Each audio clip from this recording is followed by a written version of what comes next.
Hello, and welcome to Dr. C's Science Show, where we explore the wonders of science, the dangers of experimentation. Today's focus will be on the uses of solutions and what trouble we're sure to mix up. Let's meet the guests that we will have on today's show before we create too big of a mess. Hello, I'm Action. Hi, I'm Keith, and I hope you're ready to make a masterpiece of color using my colored solutions with me and Dr. C.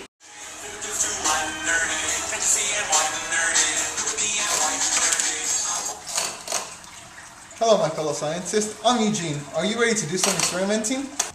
I'll also be creating insoluble salt solutions with the help of Mr. Keith.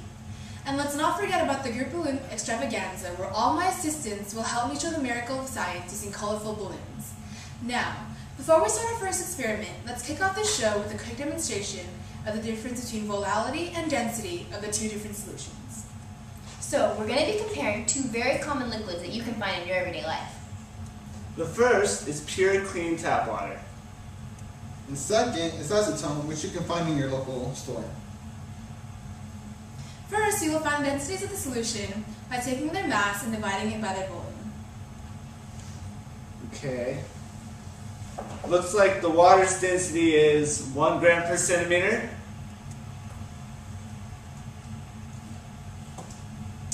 And my calculations state that the acetone's density is about 0.8 grams per centimeter.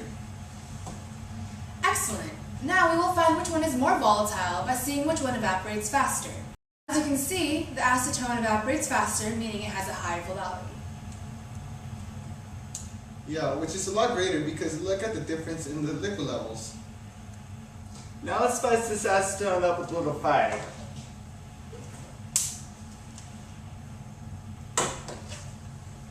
So cool. Pretty awesome. Great. So let's move on to our first experiment. Hello, and today we'll be doing an experiment. We'll be showing how adding some ingredients or solutes to a solution can change the boiling point of that solution in a process called boiling point elevation. First we need to grab some pure clean water and use the stove to bring it to a boil. Now, as we heat the water, we'll notice how the boiling point of the water is about 100 degrees Celsius, which is the normal boiling point of pure clean water, as you can see here.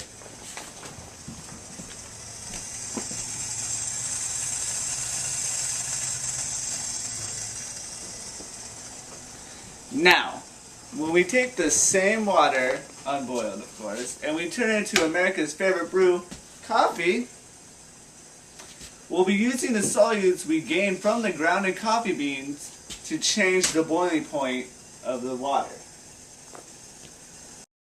Right now we have a homogeneous solution of coffee that isn't boiled yet, as you can see.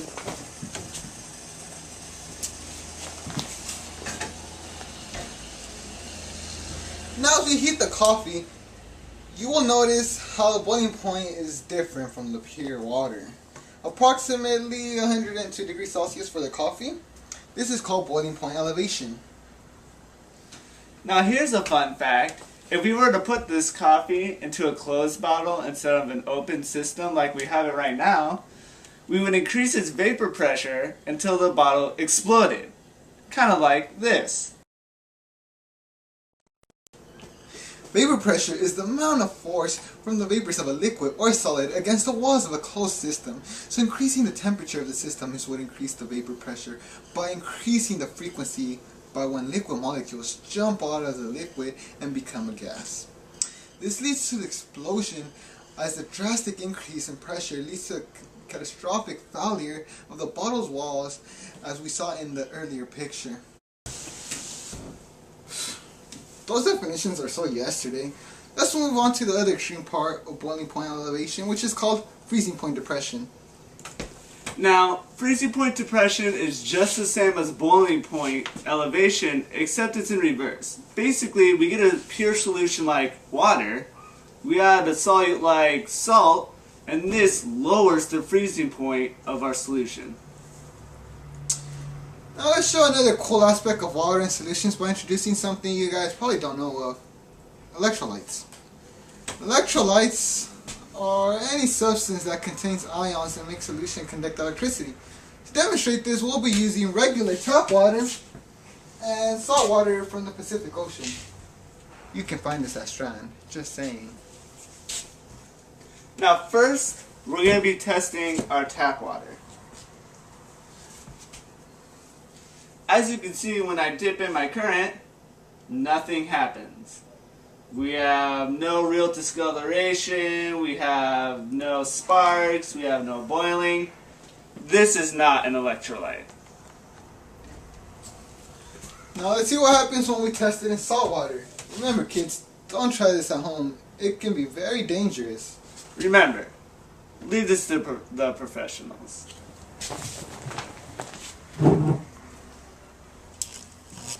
Now as you can see, when Eugene dips in his current, it starts to bubble, it sparks a little bit, and I can actually feel the heat coming from my current. This is an electrolyte. Well, let's move on to our second experiment.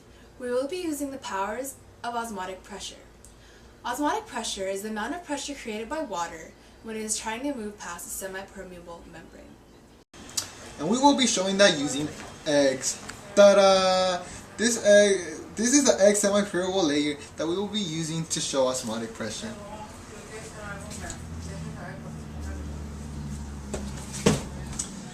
As you can see, we'll be using a common egg, and we'll be dunking it into some white vinegar to eat the shell away.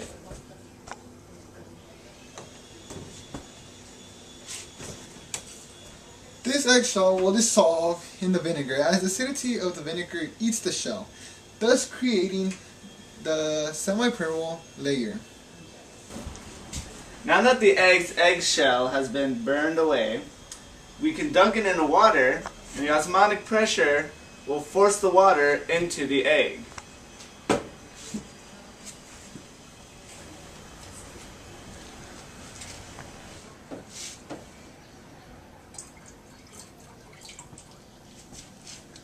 As you can see, it worked. Now that is some cool experimentation with my favorite breakfast food, eggs. Maybe later I can cook those eggs up with an omelet. Now before we go to our sponsors, let's have another fun fact about a little thing called the Van 't Hoff factor. The Van 't Hoff factor is a measure of the effect on solutions' colligative properties, which are osmotic pressure, boiling point elevation, and freezing point depression. The Van 't Hoff factor is found by calculating how many pairs of ions are formed when it dissolves. For us, this factor is important because it depends on what factor is. It determines how that would affect our egg's osmotic pressure. Luckily, since our solute in this case is the water going into or out of the egg is unaffected for its osmotic pressure. Now a word from our sponsors. Man, I need to get a drink. I just rode all the way back from school, but now I gotta start this chemistry homework, and I gotta worry about concentrations and molarity. Yeah, I have no idea how I'm gonna figure this mass percent thing out. Yeah, mass percent is easy compared to molality and mole fraction. Hey kids! Hey, this is Kool-Aid.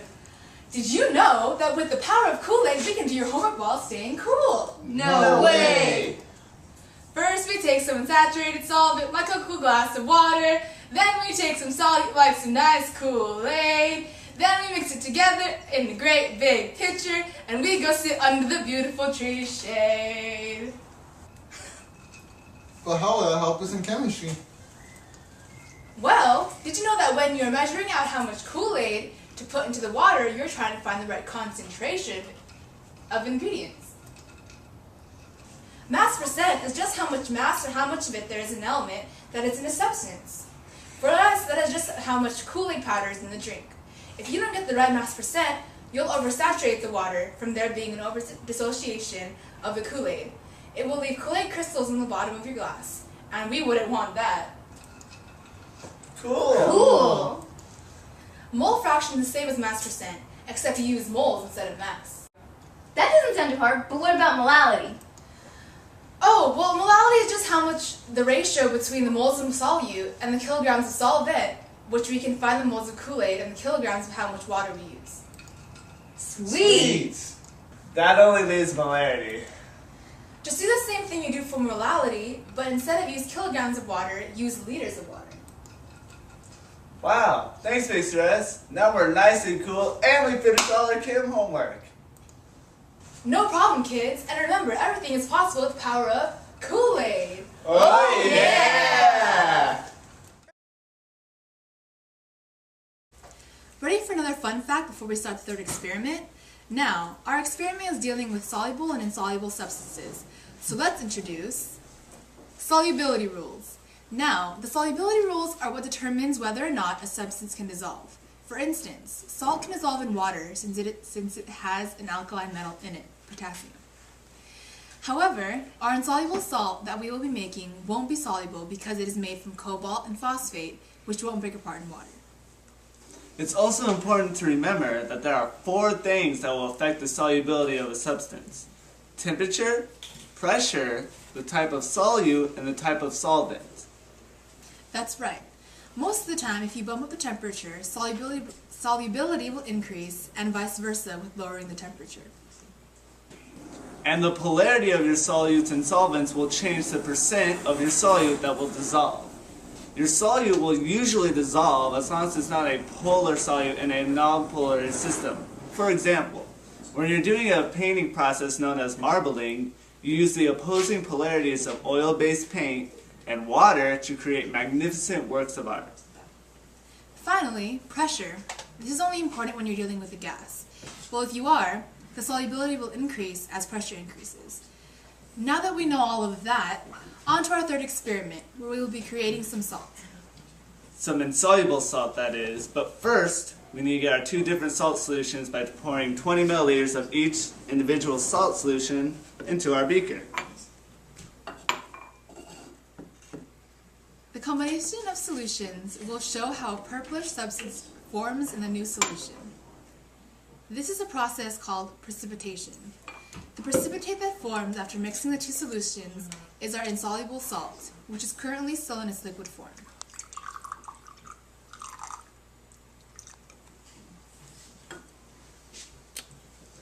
Which is called cobalt phosphate. But wait, Dr. C, I have a question. What is that, Keith? Well, I've heard there's this thing called the common ion effect that affects these kinds of experiments. Well, that is not quite true. What the common ion effect does is explain why different substances can have a common effect in an equilibrium. How? You see, when we get 2 substances like cobalt chloride and sodium phosphate, we can form a substance called cobalt phosphate. Now, because the cobalt phosphate has ions that are in common with cobalt chloride and sodium phosphate, they both will affect the equilibrium because when either one is added to a solution, more cobalt phosphate is formed. This observation is known as common ion effect. Wow, that's pretty cool. Thanks for clearing that up for me, Dr. C. No problem. Alright, so we're moving on to our 4th and final experiment. For this experiment, you'll need 2 balloons filled with air, a pot of hot water, and a pot of ice cold water. As well as a friend, so that we can make this really fun as we start the balloon extravaganza. You begin by filling each of your balloons with equal amounts of air. Make sure you get a bunch of different colors so we can have a nice display of color. Once the water on the stove has had time to heat up, like ours has, we will alternate between putting each balloon in the hot water and cold water. This changes the temperature side of the balloons. You will notice that when placed in a cold pot of water, the balloon will deflate.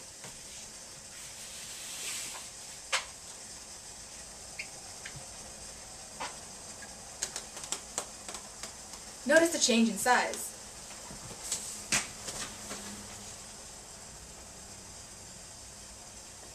When put on top of the hot water, the balloon will inflate, causing it to increase, as you can see between the 2 balloons. This experiment is showing that when the temperatures change, the vapor pressure is also changed. When the temperature increases, so does the vapor pressure, causing the balloon to inflate, and likewise when temperatures decrease, the vapor pressure is decreased, causing the balloon to deflate. Well, that was sure fun, but I'm afraid our time is up. Join me next time so we can get into some of the more reactive elements when we tackle nuclear reactions in our next show. Make sure to bring your radiation suits!